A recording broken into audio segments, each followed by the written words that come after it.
네, 마가복음 3장 7절에서 12절. 네, 천천히 찾으셔도 우리 같이 기다리면서 말씀 보겠습니다.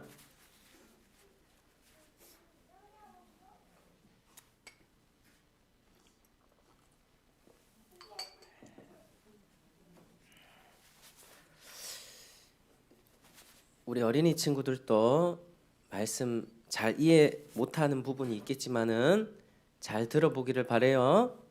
아이들이 와서 너무 고마워요. 교회 분위기가 좀 달라지죠, 애들이 오니까. 자, 마가복음 3장 7절에서 12절 같이 제가 봉독하겠습니다. 눈으로 따라오시고 귀로 잘 들으시면 되겠습니다. 예수께서 제자들과 함께 바다로 물러가시니 갈릴리에서 큰 무리가 따르며 유대와 예루살렘과 이두메와 요단강 건너편과 또 드로와 시돈 근처에서 많은 무리가 그가 하신 큰 일을 듣고 나오는지라. 예수께서 무리가 애워싸 미는 것을 피하기 위하여 작은 배를 대기하도록 제자들에게 명하셨으니 이는 많은 사람을 고치셨으므로 병으로 고생하는 자들이 예수를 만지고자 하여 몰려왔음이더라.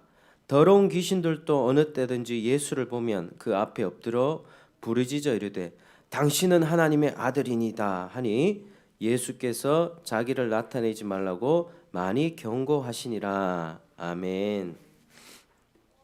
이렇게 설을 맞아서 함께 예배할 수 있게 하신 하나님의 은혜 참으로 감사합니다. 우리 옆에 분들과 한번 인사를 한번 하실까요? 새해 주님의 복 많이 받으십시오. 시작. 새해 주님의 복 많이 받으십시오. 주님의 복 많이 받으시길 바랍니다. 자, 저희는 이제 계속해서 이제 마가복음 말씀을 살펴보고 있는데 마가복음 이제 3장 7절에서 12절 오늘 단락을 좀 강의하겠습니다. 이전에 저번 주에 제가 했던 내용 혹시 기억나십니까? 지난주에 예수님께서 누구를 고치셨죠? 예수님께서 한쪽 손이 마른 사람을 고치셨습니다. 이제 안식일에 고치셨죠. 안식일에 이 사람은 한쪽 손이 말라서 이제 석공이었습니다. 한쪽 손이 마른 장애를 가지고 자신의 생계를 책임지지 못하고 고통받는 그러한 삶을 살아가고 있었죠. 그런데 이 사람은 예수님으로 인하여 안식일에 그 손을 완전히 치유받고 새로운 삶을 허락받았습니다. 선물 받았습니다. 아주 놀라운 일이죠. 안식일에 그동안 정말로 고통스럽게 살던 그 사람의 생계가 회복될 수 있는 그 손이 온전하여진 것은 하나님의 놀라운 축복이었습니다. 근데 그 날이 안식일이었죠. 그래서 안식일에 왜 이 일을 하냐고 따졌던 사람들이 있었습니다. 그 사람들이 바리새인들이었습니다. 그 사람들은 유대 율법주의자로서 하나님의 뜻과 본질은 다 잊어버린 것이죠. 종교 행위를 의식적이고 형식적으로 변질시켜버린 장본인이었습니다. 그들은 하나님 앞에 이제 하나님께서는 안식일에 노동하지 말라 이런 규정을 주셨는데 왜 노동하지 말아야 합니까? 궁극적인 목적이 있는 것이죠. 노동하지 않고 가만히 있는 것이 목적이 아닙니다. 가만히 있으려면 집에서 가만히 누워서 자야겠죠. 가만히 누워서 하루 종일 잠만 자면 그 노동하지 않는 것 아니겠습니까? 죄 지을 염려도 없고. 그런데 그 노동하지 말라고 하는 것은 노동 금지 자체의 목적이 있는 것이 아니라 노동 금지를 함으로써 더 적극적인 선을 행할 그런 일이 있다고 하는 것이죠. 그게 바로 하나님께 제사하고 하나님께 예배하고 하나님의 안식을 맛보며 누리며 살아가는 그 궁극적인 목적 때문에 잠시 노동을 쉬라 그렇게 했던 것입니다. 근데 이제 바리새인들은 그 말씀을 자기들의 인간적인 관점으로 인간적인 생각으로 노동하지 말아야 돼. 그러면 뭐가 노동이지? 아, 이거 노동이야, 이거 노동 아니야, 이거 하면 돼, 이거 하면 안 돼 라고 하는 약 39가지 정도의 규정을 자기들이 만들어 내놓고 사람들에게 그걸 지켜 그래야지 이 거룩한 거야 라고 아주 가혹한 안식일 규정을 만들어낸 것입니다. 그러면 그런 가혹한 규정이 있으면 사람들의 마음이 어떨까요? 회당으로 가는 길에 있어서 손가락 하나 까딱 잘못하면 발걸음 한번 잘못 옮기면 하나님 앞에 죄를 짓는 그런 일이 생기는 것입니다. 안식일을 아주 가혹하고 엄격하고 아주 험한 날로 그렇게 만들어 놓은 그런 장본인이었죠. 그래서 예수님은 항상 그들과 대립하셨습니다. 이제 마태, 마가, 누가, 요한복음 이 복음서를 보면 예수님께서 항상 바리새인들과 많이 대립을 하셨는데 안식일 날 뭐 병을 고쳐줬다. 안식일 날 38년 된 병자를 일으켰다. 뭐 이런 일들로 인해서 참 많은 갈등들이 있었습니다. 예수님은 잘못한 게 하나도 없죠. 그분은 진리 자체이십니다. 진리이신 그분이 진리를 행하셨습니다. 안식일에 손 마른 사람 고친 것 아무 문제 없었죠. 그런데 태클 걸었던 사람들은 바리새인들이었습니다. 바리새인들은 진리이신 예수님을 알지 못했고 자기들의 생각, 본질에서 벗어난 형식만 껍데기만 붙들고 있다가 예수님과 갈등한 것이죠. 이제 그런 것입니다. 형식에 빠져 있다는 것은 우리가 하나님 앞에 나올 때 이렇게 뭐 헌금을 가지고 나오지 않습니까? 근데 이제 그 헌금하는 액수가 중요한 것이 아니라 마음이 중요합니다. 우리 부모님에게도 용돈 드릴 때 어떻죠? 마음이 중요하죠. 마음을 담아서 부모님 앞에 용돈 드리면 부모님께 10만 원을 드리더라도 어머니 이번에 이것밖에 드리지 못해서 너무 죄송합니다. 우리 키워주시느라고 너무 감사한데 다음번에는 제가 더 열심히 일해서 더 많이 챙겨드릴 수 있도록 하겠습니다 하고 공손히 드리겠죠. 마음이 있는 사람은. 그런데 마음이 없는 사람은요, 돈을 100만 원, 200만 원 가지고 아주 부자가 됐다 할지라도 부모님 앞에 그 두툼한 그 봉투를 그냥 던집니다. 엄마 이번에 이 100만 원 가져왔다 하면서 이것 가지고 뭐 용돈 해먹고 뭐 사고 싶은 거 사 먹어. 그럼 엄마가 어머님이 감동을 받겠습니까? 마음이 느껴지지 않는데 그런 것과 같이 바리새인의 삶은 그런 것이었습니다. 마음은 하나도 없어요. 하나님을 사랑하는 마음 하나도 없고 뭐 하나님이 그 모세로부터 율법을 주셨지만 안식일 규정을 주셨지만 안식일에 사람을 회복해야 되고 사람을 살려야 되는 그런 본질적인 마음은 하나도 없이 그저 안식일에 그냥 껍데기만 남아가지고 그렇게 금식도 2번씩 했죠. 매 안식일마다 회당 갔죠. 뭐 모세의 자리 사람들이 다니는 길모퉁이 앞에서 기도하면서 그것도 오래 기도하면서 나는 기도 많이 하는 사람이야 자랑질을 했던 게 바로 바리새인들이었습니다. 그러니까 예수님과 늘 갈등할 수밖에 없었던 것입니다.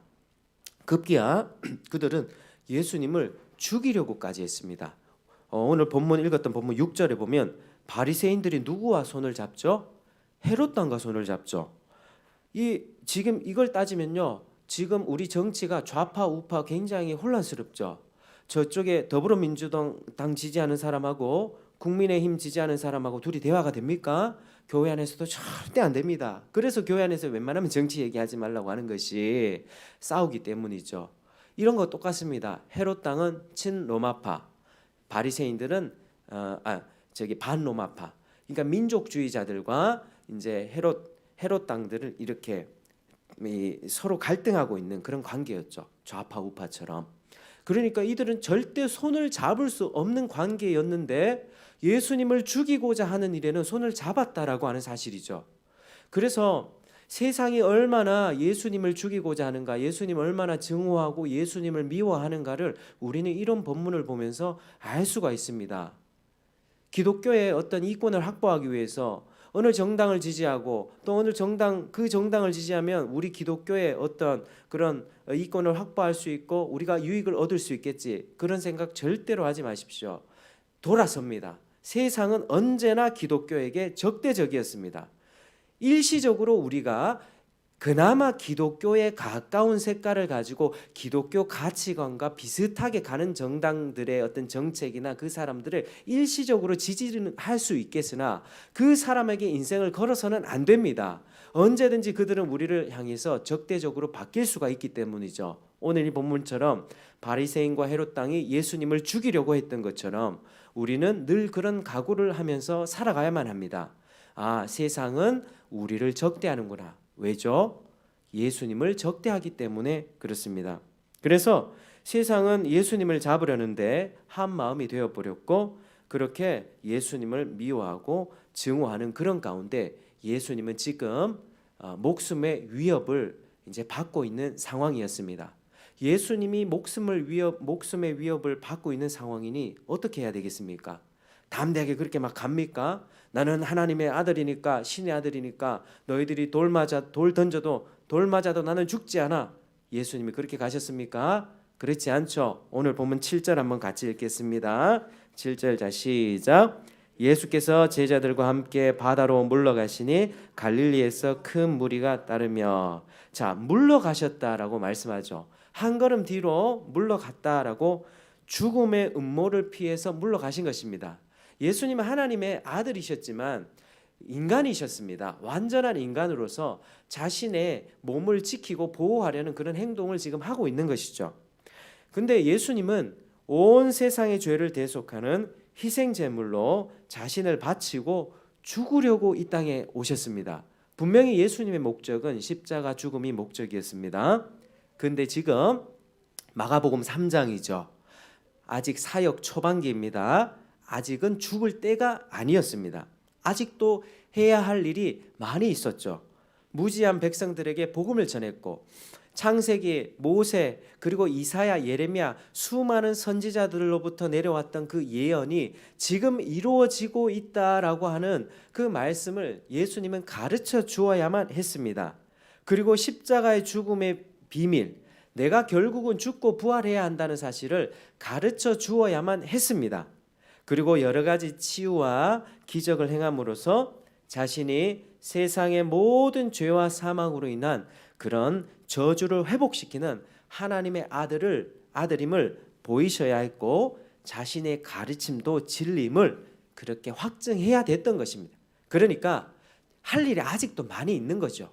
십자가 죽음까지 가기까지는 아직 먼 시간이 있고 해야 될 일이 많기 때문에 예수님은 그런 죽음의 위협 가운데 서슴없이 자신을 내던지신 것이 아니라 지금은 물러가서 그들의 위협을 피하고 지금 먼저 해야 할 일을 하려고 그렇게 했던 것입니다. 죽을 때가 아니었기 때문에 몸을 피하신 것입니다. 예수님이 죽음이 두려웠겠습니까? 절대 예수님은 죽음을 두려워하지 않았습니다. 그게 하나님의 뜻인 것을 알고 있었고 결국에는 내가 죽어야 된다는 사실을 제자들에게도 나중에 가르쳐 줍니다. 3번씩이나요. 내가 죽고 인자가 대제사장과 서기관들과 장로들에게 끌려가서 죽고 그러나 3일 만에 부활할 것이다. 이걸 나중에 제자들에게 이야기를 합니다. 그런데 예수님께서는요 이런 거죠. 때를 아시는 겁니다. 지금 나서야 할 때를 알고 피해야 할 때를 아는 것이고 죽어야 할 때를 알고 살아야 할 때를 알고 그런 때를 아시는 것입니다. 진리 그 자체였던 예수님은 정말로 참된 지혜로 말하고 행동하셨던 그런 완전한 인간이셨습니다. 저는 이 본문을 보면서 저도 그렇고요. 우리 성도님들 모두가 참 때를 아는 그런 자들이 되었으면 좋겠다. 때를 아는 참 지혜로 말하고 행동하는 자들이 되기를 주의 이름으로 축복합니다. 전도서 3장을 보면 범사에 기한이 있고 천하만사에 다 때가 있나니 날 때가 있고 죽을 때가 있고 심을 때가 있고 뽑을 때가 있고 출생할 때가 있고 죽을 때가 있고 이런 때들이 계속 나옵니다. 그런데 전도서 3장을 집에 가서 쭉 한번 읽어보십시오. 떼장이에요, 떼장. 그래서 이런 지혜를 달라고 우리가 기도했으면 좋겠습니다. 왜냐하면요, 우리 모습을 한번 살펴보십시오. 우리는 잠잠해야 할 때 소리 지르는 경향이 있어요. 우리는 소리 지르고 외치고 우리의 말을 예수를 부끄러워하지 않고 자랑해야 될 때 부끄러워 숨을 때가 있습니다. 우리는 정말로 우리가 행동해야 될 때 지금은 적극적으로 나서야 되는데 꼬리를 내리죠. 우리가 얼마나 비겁한 존재인가. 성경을 보면 베드로 같은 사람들이 배반하고 예수님을 배반하고 그렇게 가버리지만 우리는 그런 모습을 보면서 베드로를 욕할 때도 있었을 것입니다. 베드로의 모습을 보면서 나도 그런 사람이야 라고 공감을 했다면 그 사람은 한층 더 성숙한 사람이라고 볼 수 있습니다. 그러니까 우리는요, 우리의 삶은 정말 때를 모르는구나. 내가 침묵할 때 잠잠해야 할 것이고 내가 나서야 할 때 행동하는 예수님처럼 때로는 죽음의 위협이 있을 때 내 자신을 숨길 수도 있어야 되고, 그러나 당당하게 죽음의 자리로 갈 때는 가야 되는 것이 그게 참된 지혜자의 모습입니다. 그게 눈치가 없으면, 하나님 안에서 지혜가 없으면 잠잠할 때 소리 지르고 소리 질러야 될 때 조용하고 이런 인생을 사는 게 아닌가, 제 개인적으로도 많이 생각을 해봤습니다. 그래서 정말 이런 때를 아는 지혜가 우리에게 부어졌으면 좋겠습니다. 그리고 오늘 본문을 보면서 예수님은 많은 사람들이 몰려오는 가운데 그 사람들의 어떤 그 인기에 전혀 신경을 쓰지 않은 것을 볼 수 있습니다. 예수님은 철저하게 사람들이 몰려오면 그 인기가 급상승하죠. 우리는 어떻습니까? 우리도 스마트폰 하면 뭐 SNS 하면 좋아요 누르고 내 글을 많이 읽어주고 하면 그게 기분이 좋은 거죠. 조금이라도 나를 알아봐줬으면 좋겠고, 나를 쳐다봐줬으면 좋겠고, 내 기분과 감정을 좀 알아줬으면 좋겠고 하는 마음들이 있지 않습니까? 근데 예수님은 자신의 인기, 자신의 어떤 명예 이런 것들은 전혀 없고 오직 하나님의 뜻대로 사는 것만이 그분의 삶이었습니다. 오직 하나님의 뜻만 따라서 산 것이죠. 정말 우리가 이런 삶이 되었으면 좋겠습니다. 계속해서 예수님의 행적을 살펴보겠습니다. 자, 예수님이 이제 물러가셨는데 사람들은 어땠죠? 자, 갈릴리에서 큰 무리가 따랐다 이렇게 말씀을 합니다. 큰 무리가 따랐다. 8절 같이 읽겠습니다. 시작. 유대와 예루살렘과 이두메와 요단강 건너편과 또 두로와 시돈 근처에서 많은 무리가 그가 하신 큰 일을 듣고 나오는지라. 아멘. 그러니까 이제 유대와 예루살렘은요, 유대인들이 주로 거주했던 지역이고, 여기서 이제 이두메, 저기 이제 헤롯 대왕, 예수님이 태어났을 때 그 헤롯 대왕 있죠. 2살 이하 아기들 다 죽여버려라 했던 그 헤롯 대왕이 이두메 출신입니다. 그러니까 이방 땅이죠. 이방 땅인데 이제 억지로 이제 유대교를 믿으라고 강요받았던 지역이기도 합니다. 이두메. 그리고 이제 요단 건너는 이제 요단강을 기준으로 저 오른편 베레아라고 할 수 있고, 두로와 시돈 같은 경우는 저기 이제 바닷가 지역, 이방 지역입니다. 그러니까 유대인들이 사는 지역뿐만 아니라 이방인들이 사는 모든 지역에서부터 전국 지역에서 예수님께 몰려왔다라고 하는 거죠. 그런데 그가 하신 큰 일을 듣고 나오는지라, 계속적으로 몰려왔다는 뜻입니다. 한 번 딱 몰려온 것이 아니라 계속 몰려오는 겁니다. 계속 인파만파 그냥 계속 밀려오는 것입니다. 왜 그렇습니까? 사람들이 왜 예수님께 몰려갔을까요? 우리는 알 수 있죠? 자, 10절 같이 시작. 이는 많은 사람을 고치셨으므로 병으로 고생하는 자들이 예수를 만지고야 하여 몰려왔음이더라. 자, 많은 사람을 고쳤던 소문이 퍼졌죠. 전국에 다 퍼졌습니다. 그러면 내가 병 있는 사람이면 내 마음은 어떻겠습니까? 나도 예수님께 가서 고침 받아야지. 우리 자식이 귀신이 들렸습니다. 내 자녀 귀신을 우리 예수님이 쫓아 보내주셨으면 좋겠다, 이런 소원을 가지고, 그러니까 이 많은 사람이 몰려왔다는 건 뭘 뜻하죠? 귀신 들리고 장애가 있고 병 들고 질병으로 고통하는 사람들이 그렇게 많았다라고 하는 사실입니다. 여러분, 장애로 고통받고 질병으로 고통받는 사람이 장애인 복지관에만 있습니까? 우리 주변에 얼마나 많이 있습니까? 우리 주변에요, 특별히 대구 동구 이쪽은 더 많습니다. 정말 많은 사람들이 고통받고 있고 신음받고 있습니다. 지금 또 혼자서 명절이지만 홀로 밤을 지새면서 술로 자신의 마음을 달래며 그렇게 고독감과 외로움 가운데 살아가고 있는 인생들이 얼마나 많은지 모릅니다. 우리는 가족이 있고 자녀가 있고 그나마 이렇게 교회를 다니기 때문에 그나마 위로를 받죠. 그런데 우리 인생이 얼마나 망가져 있습니까? 지금 이때 예수님 시대에 수많은 사람들이 인파만파 정말로 막 파도 몰려오듯이 그렇게 몰려옵니다. 그 전역 가운데 수많은 사람들이 죄의 결과로 인해서 고통받고 있었다라고 하는 사실이죠. 우리도 그렇습니다. 우리 멀쩡해 보이지 않습니까? 저도 멀쩡해 보이지 않습니까? 죄와 아픔 가운데 살아가고 있습니다. 정말로 이 죄의 문제가 심각한 것입니다. 아담의 후손으로 태어난 모든 사람들이, 옛 아담 가운데 살아가고 있는 사람들이 죄와 사망의 저주 가운데 그렇게 고통받으면서 살아가고 있습니다. 근데 사람들은 어떻게 합니까? 그 문제를 해결해 보고자 술로 마음을 달래고 다른 것을 찾습니다. 다른 것들로 내 마음을 자꾸 채우려고 하죠. 그런데 예수님께 가지 않으면 그것은 일시적인 처방일 뿐일 텐데 많은 사람들이 그렇게 살아갑니다.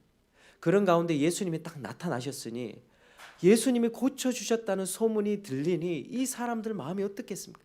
너무 간절해지지 않겠습니까?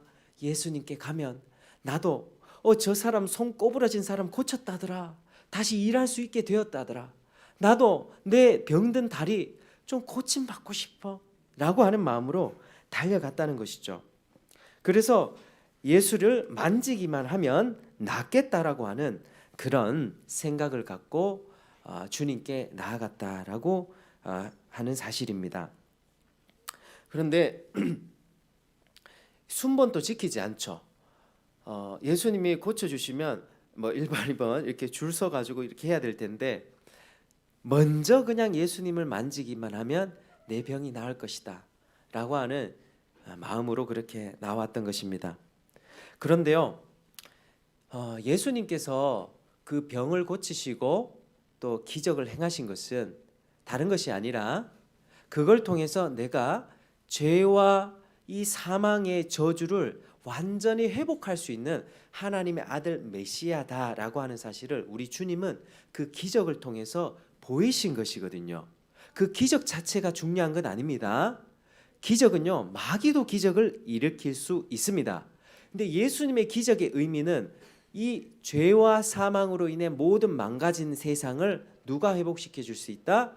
예수님이 회복시켜 줄 수 있다라고 하는 사실을 기적을 통해서 보이신 것이죠. 그런데 이 수많은 사람들은 그거를 보지를 못합니다. 이 수많은 사람들은 그런 사건을 통해서 예수님이 하나님의 아들이라는 사실로 인도받고 그 진리를 알아야 하는데 잘 보지 못하죠. 예수님의 능력만 원하고 있습니다. 예수님의 치유와 기적만을 바라고 있습니다. 예수님의 가르침을 듣기보다 자신의 병든 몸이 회복되는 것만 생각합니다. 그게 문제입니다. 예수님이 병 고쳐주시는 건 아주 귀한 일이죠. 근데 그 사람은 지금 자기 몸만 생각한다라고 하는 사실이죠. 본질을 보지 못하고 문제 해결만 되기를 원하는 것입니다. 여러분, 우리가 신앙생활을 한다라고 한다면 어떤 신앙을 가져야 되겠습니까? 우리의 믿음 수준이 성장하고 높아진다라고 이야기한다면 하박국의 신앙 고백 정도는 되어야만 합니다. 하박국이라고 하는 선지자가 3장 17절에 무화과 나무가 무성하지 못하며 포도나무에 열매 없으며 감람나무에 소출 없으며 밭에 먹을 것이 없으며 우리 양이 없으며 외양간에 송아지가 없을지라도 나는 여호와로 말미암아 즐거워하리로다. 나는 구원의 하나님으로 말미암아 기뻐하리로다. 이렇게 고백하고 있습니다. 신앙의 수준이 높아간다고 하는 것은 바로 주님 한 분만으로 인하여 기뻐할 수 있는 것, 그것이 높은 수준의 신앙이다라고 볼 수 있죠. 그런데 우리 한번 생각해 보십시오. 내가 직장이 지금 없어졌습니다. 냉장고에 먹을 것도 없어요. 의식주가 하나도 해결되지 않는 그런 비참한 상황이 되었다. 캄캄한 현실 앞에서 자식들은 울고 있고 내 몸은 병 걸려서 일을 할 수 없는 상황이다. 한번 상상을 해보십시오. 그 상황에 하나님 한 분만으로 감사합니다. 이 고백이 잘 나오겠습니까? 우리는 그 상황이 되어봐야만 합니다. 사실은 그 상황이 되어보지 않고서 나 그렇게 할 수 있어요. 얘기할 수 있는 것, 물론 그렇게 얘기하고 그런 고백을 할 수 있겠죠. 그러나 그 상황이 되어봐야만 합니다. 많은 사람들이 입술로는 믿음을 고백을 담대하게 합니다. 그러나 막상 막다른 상황이 되면 주님을 배반하고 떠났죠. 베드로 같은 경우도 그랬습니다. 다른 사람이 다 주를 버려도 나는 절대로 그러지 않겠습니다. 그런데 베드로는 사람들 앞에서, 특별히 그 연약해 보이는 여종, 소녀 앞에서 예수님을 부인하고 말았습니다. 사람들은요, 주님 그분 자체를 사랑하기보다 주님이 소유하신 축복과 은행, 잔고를 원합니다. 주님 그분을 사랑해야 되는데 주님 손에서 떨어지는 축복과 선물만을 바라고 있는 것이죠. 주님으로부터 은혜와 사랑과 복을 받았다면, 우리는 주님으로부터 병고침을 받았다면 주님이 어떤 분인가? 주님을 알아가고 그 가르침은 무엇인가? 주님에게 집중을 해야 합니다. 그런데 이 사람들은 아직 자기 문제에만 관심이 있고 주님의 능력을 자기 문제만 해결받으려고 하는 그 목적을 가지고 주님의 능력만을 보고 있습니다. 사실은 이런 신앙은 바른 신앙이라고 할 수 없는 것이죠.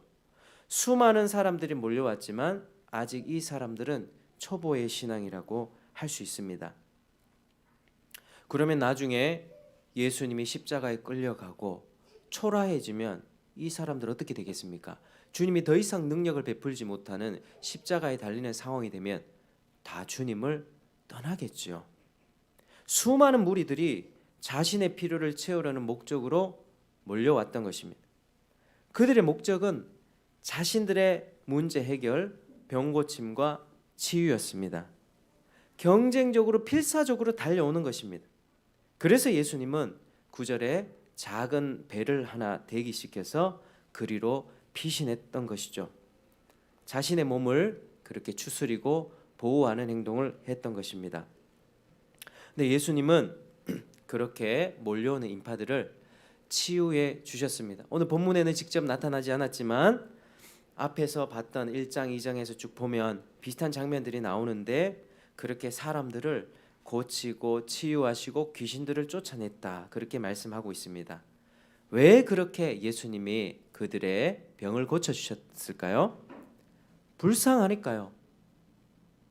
마음이 순전하지 않아도 나중에 요한복음 이런 데 가면 너희가 나에게로 오는 것은 너희가 먹고 배불렀기 때문이야, 너는 진리를 구하지 않아, 영생을 구하지 않아 라고 책망했던 적이 있습니다. 그러나 지금 이 순간에는 그들의 마음이 그렇다 할지라도 주님의 마음은 긍휼로 불이 타고 있는 것이죠. 죄와 사망으로 인해 망가진 세상을 살아가고 있는 그들이 너무 불쌍한 거예요. 그들이 너무 불쌍한 거예요. 이대로 냅두면 목자 잃은 양같이 어디론가 맹수의 밥이 되어버릴 수밖에 없는, 그렇게 불쌍한 인생들을 보면서 그들의 마음이 순전하지 않은 걸 알았지만 주님은 그들을 고쳐주셨다라고 하는 사실입니다. 그래서 주님은 어떤 분이십니까? 우리의 죄로 인해서 고통받는 것을 매우 긍휼히 여기십니다. 여러분, 한 주간 죄를 지었습니까? 과거에 어떤 삶을 살았습니까? 우리 주님은 우리 죄로 인한 그 고통과 아픔의 삶을 너무나도 긍휼히 여기고 애통해 하신다라고 하는 사실입니다. 죄로 인해 상처를 줬습니까? 상처를 받았습니까? 주님은 그러한 상처받고 애통한 그 마음을 고쳐주기를 원하시는 자비와 긍휼의 마음으로 불타고 있는 분이다라고 하는 사실을 우리는 잘 알아야 됩니다. 수고하고 무거운 짐진 자들아 다 내게로 오라, 내가 너희를 쉬게 하리라. 주님께 한 걸음 한 걸음 적극적으로 나아가는 우리 성도님들 되시길 바랍니다. 마음에 아픔과 슬픔이 있으면 술과 다른 것들로, 게임으로, 쇼핑으로, 다른 인간관계로 달래려고 하지 마십시오. 오직 주님만이 우리의 아픔을 아시고 우리의 허전하고 공허하고 상처받은 마음을 치유할 수 있는 분입니다. 왜요? 긍휼과 자비가 크신 분이기 때문이죠. 예수님은 그런 분입니다. 우리가 예수님께 나아갈 때 우리는 제 아무리 상처받고 찢겨지고 정말로 상처투성이인 인생이라 할지라도 주님은 다 치료해 주시고 우리에게 새로운 생명을 허락하시며 길과 진리요 생명이신 그분께서 하나님 아버지께로 연결시켜 주시는 그런 놀라운 구원자가 되시는 것입니다. 그런데 사람들은 예수님의 이런 점들을 잘 보지 못하고 있습니다. 그렇죠? 그저 자기 문제만 고치려고 하는 것입니다. 그런데요, 귀신같이 아이러니하게 예수님의 본질을 아주 정확하게 보는 그런 자를 만납니다.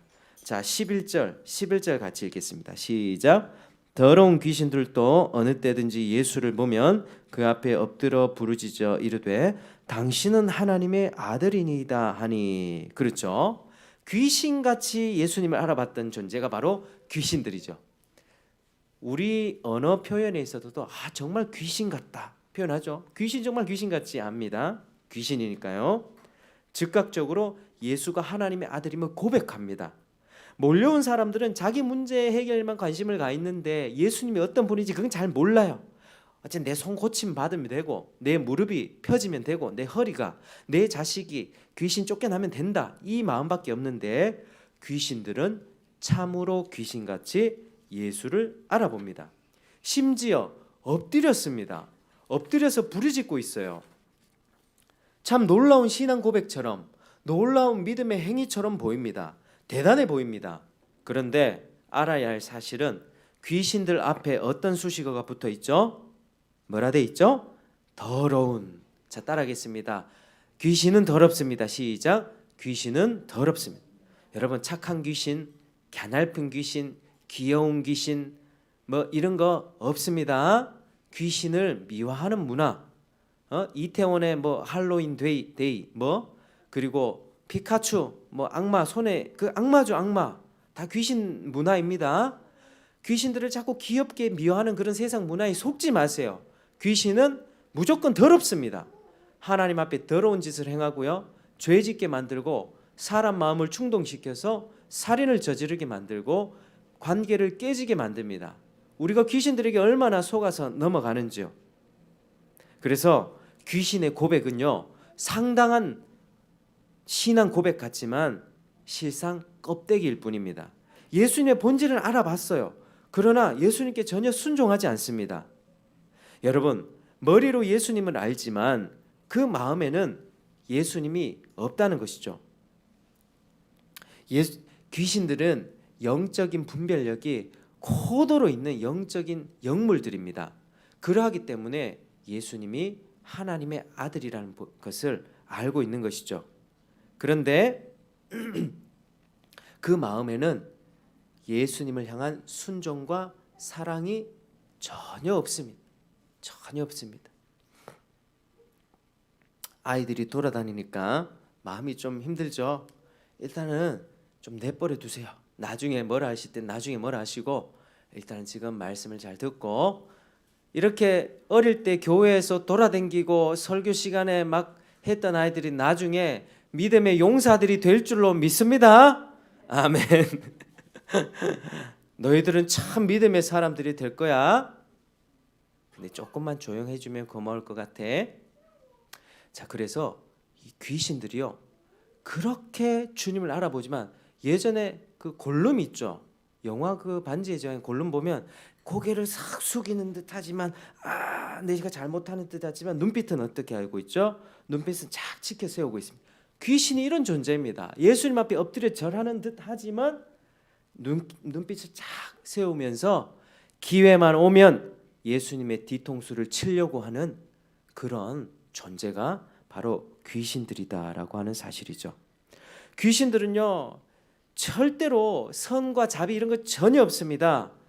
예수님 오시면 그 나라가 멸망하니까 철저히 자기 사탄의 왕국이 멸망하게 되니까 영원히 지옥 가게 되니까 예수님을 보고 예수님 자신을 멸망시키지 말라고 그렇게 애원하는 마음으로 엎드리는 것이죠. 하나님 나라의 그 완성을 무너뜨리기 위해서 혈안이 된 존재가 바로 귀신입니다. 여러분 귀신의 존재를 믿으시길 바랍니다. 만만한 존재가 아니에요. 귀신들은 우리의 생각과 마음 가운데 직접적으로 귀신 들린 현상을 통해서 우리의 인격을 조종할 수도 있지만 우리의 마음의 세속적인 생각, 하나님이 어디 있어? 교회 가봤자 무슨 소용이 있어? 다 사람이 무슨 하나님이 만들어서 진화된 거지라고 하는 세상 세속 사상과 무신론적인 그런 모든 사상을 통해서 철학 이론을 통해서 진화론과 뭐 과학이라는 이름 가운데 귀신들이 우리를 얼마나 괴롭히고 우리를 하나님과 멀게 하는지 모릅니다. 우리 자녀들이 학교 가면 뭘 배웁니까? 진화론 바탕에 있는 하나님이 없다라고 하는 전제가 된 그런 어떤 교육들을 배우고 있습니다. 기독교는 선택의 문제라고 배우고 있죠. 그러니까 아이들이 커가면 뭐라고 얘기합니까? 엄마, 기독교는 내 선택인데, 내 인권인데 왜 나한테 기독교를 강요해? 초등학교 가면 분명히 이런 얘기합니다. 그래서 귀신들이 우리의 마음을 사로잡고 우리의 욕심과 마음의 생각과 세상의 대세를 따라서 문화라고 하는 그런 코드라고 하는 그런 유행이라고 하는 그런 이름 하에서 그렇게 우리는 영향받으면서 살아가고 있다라고 하는 사실이죠. 아무튼 예수님은 자신이 해야 될 일이 더 많이 있는데 귀신들이 자꾸 그렇게 방해를 하니까 그들의 입을 단속하셨습니다. 자, 12절 같이 읽겠습니다. 시작. 예수께서 자기를 나타내지 말라고 많이 경고하시니라. 엄히 경고하셨다는 뜻입니다. 자, 이제 말씀을 마무리하겠습니다. 지난 본문부터 예수님을 대하는 다양한 사람들과 존재들이 나오죠. 바리새인들, 그리고 예수님의 능력을 구하면서 문제 해결하려고 몰려왔던 오늘의 수많은 사람들, 그리고 예수님께 엎드렸던 귀신들, 이런 그룹들. 그런데 이런 사람들은, 이런 그룹들은 모두 올바른 신앙이 아니었습니다. 바리새인들은 겉으로는 그렇게 보였죠. 천국의 복음을 전하는 것 같아 보였죠.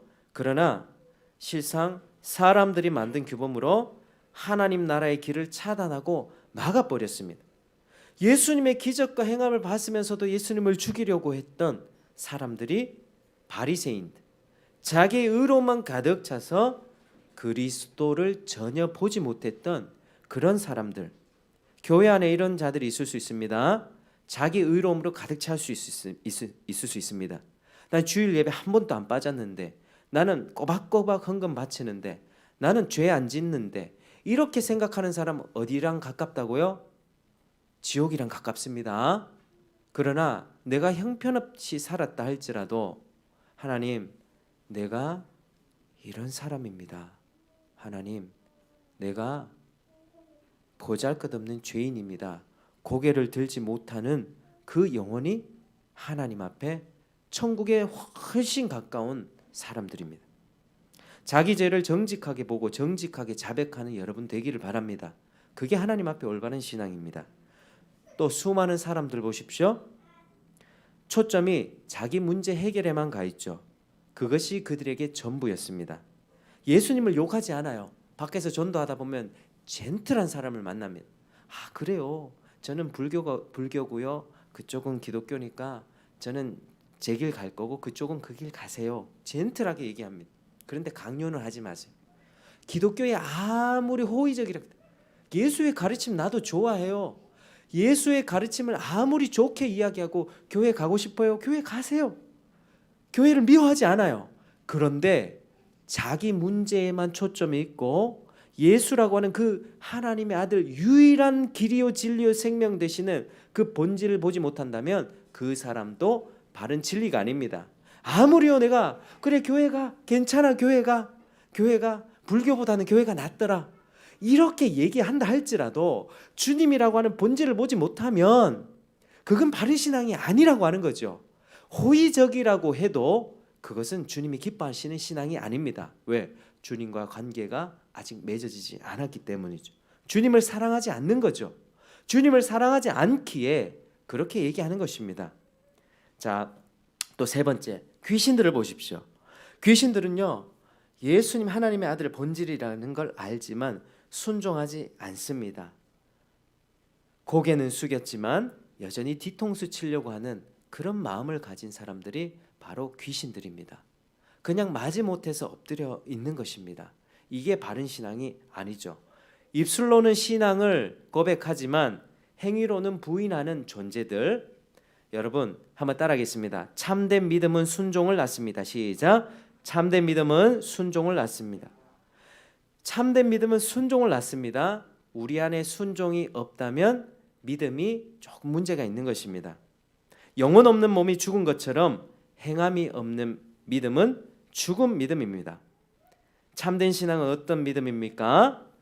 예수가 진리임을 알고 그분이 하나님의 아들임을 알고 그분의 약속과 말씀을 신뢰하며 살아가는 사람이 하나님의 진정한 자녀입니다.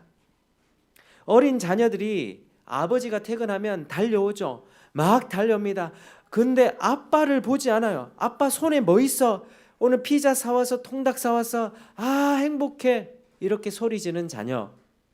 그런데 아빠 손에 들려있는 것 신경 쓰지 않고 그냥 아빠가 좋아서 아빠 품에 달려가며 아빠 안기는 사람, 아빠 손에 아무것도 없이 들고 왔다 할지라도 아빠 안기는 자녀. 누가 더 아버지를 사랑합니까? 아버지 품에 안기는 사람이 아버지를 사랑하는 자녀죠. 우리 주님이 그걸 원하십니다. 우리 주님이 아버지가 늙어도 아버지가 망해도 아버지가 아무것도 해주지 못해도 아버지를 떠나지 않는 그 사랑이 진실한 사랑입니다. 지금은 주님이 능력을 베풀고 주님이 기적을 베풀어서 줄 게 많죠. 줄 게 많아서 가지만 주님이 처량하게 십자가에 끌려가는 그러한 처량한 모습이 된다 할지라도 끝까지 주님의 곁을 지키는 그 사람, 그 믿음을 주님은 원하십니다. 물론 주님은 십자가에 죽으셨지만 잠시 죽으셨지만 다시 모든 영광을 취하셨죠. 절대로 그렇게 사람에게 초라하게 결말을 맞으시는 분이 아닙니다. 모든 이름 위에 뛰어난 이름이 바로 예수 그리스도의 이름이죠. 그러나 예수님은 그걸 원하십니다. 네가 내 이름 때문에 이 세상 살면서 고난을 당했지, 어려움을 당했지, 그래도 그러함에도 불구하고 나를 쫓아올 수 있겠니? 이 질문에 한번 정직하게 대답해 보십시오. 주님이 나의 삶 가운데 고난을 허락하시고 예수 믿어도 도통 되는 것도 없고 기도 응답도 잘 되는 것도 없지만 이제는 예전처럼 예수 믿기 전에는 그냥 성질 냈잖아요. 화냈으면 성질 내고 그냥 쏟아붓고 니랑 끝이야. 그냥 쿨하게 살았습니다. 그러나 예수님을 믿고 살게 되면 이제는 그것도 잘 못하게 된다고. 절제하게 되고 그리고 내 안에 혈기와 분노도 이거 하면 안 되지. 손해받고 욕을 당하고 조롱을 받는 것. 그거 견디면서도 주님을 끝까지 쫓아가시겠습니까? 주님이 그걸 원하십니다. 주님을 사랑하는 그 마음 자체로 주님이 가셨던 그 길을 그대로 가길 원하시고 십자가를 지고 자기를 부인하며 주님이 가셨던 그 길을 따라오기를 원하십니다. 우리 모든 성도님들이 그런 삶이 되기를 주의 이름으로 축복합니다. 이게 순전한 신앙입니다. 신학의 목적이 내게 있지 않고 나는 죽어도 괜찮습니다. 나는 손해봐도 괜찮습니다. 나는 조롱당해도 괜찮습니다. 왜? 내 사랑하는 주님이 높임받으면, 내 사랑하는 주님의 이름이 높임받는다면 저는 이 세상에서 어떻게 살아도 상관없습니다. 주님이 이런 신앙을 원하십니다. 그래서 우리가 이런 신앙의 높은 수준에 이르게 되기를 주의 이름으로 축복하며 우리가 그걸 위해 우리 찬송하고 함께 기도하겠습니다. 우리 288장 가사를 묵상하시면서 세상과 나는 간 곳 없고 구속한 주만 보이도다.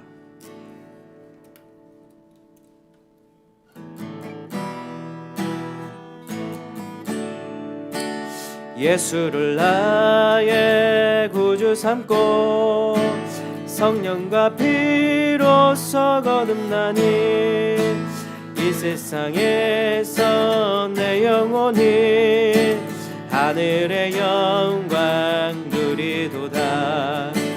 이것이 나의 간증이요 이것이 나의 찬송이세. 나 사는 동안 끊임없이 구주를 찬송하리로다. 온전히 주께 맡긴 내 영 사랑의 음성을 듣는 중에 저 천사들 왕래하는 것과 하늘의 영광 보리로다. 이것이 나의 간증이요 이것이 나의 찬송일세.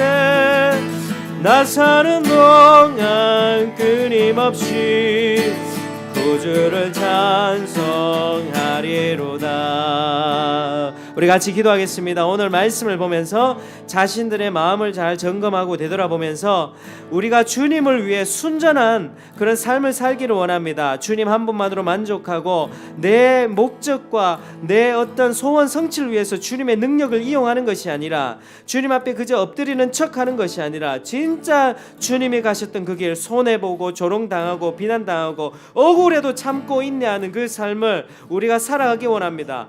주님이 내 삶 가운데 고난을 주신다 할지라도 끝까지 주님을 따라가는 그 삶이 될 수 있도록 하나님 도와주시옵소서. 같이 기도하겠습니다. 아버지 감사합니다. 주님 은혜를 베풀어 주시옵소서.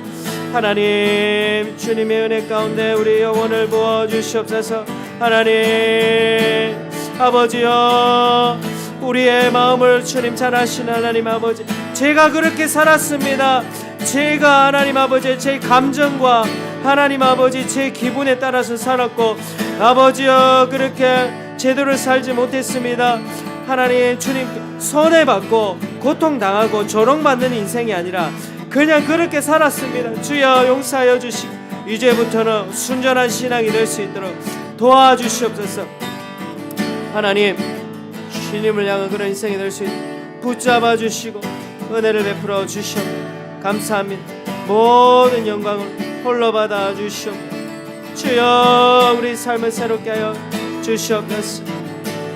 아버지 주의 말씀 따라 살게 하시고 순전한 신앙이 되게 하여 주시옵소서. 3절 주 안에 기쁨 누림으로 사랑의 풍랑에 잔잔하니 세상과 나는 간 것 없고 구속한 주만 다시 3절 주 안에 기쁨 누림으로 마음의 풍랑이 잔잔하니 세상과 나는 간 것 없고 구속한 주만 보이도다. 이것이 나의 간증이요 이것이 나의 찬송일세. 나 사는 동안 끊임없이 구주를 찬송하리로. 이것이 나의 간증이요 이것이 나의 찬송일세. 나 사는 동안 끊임없이 구주를 찬송하리로다. 우리 위에 구절 한 번만 더 하겠습니다. 세상과 나는 간 곳 없고 구속한 주만 보이도다. 다시 한번 세상과 나는 간 곳 없고 구속한 주만 보이도다. 아멘. 기도하겠습니다.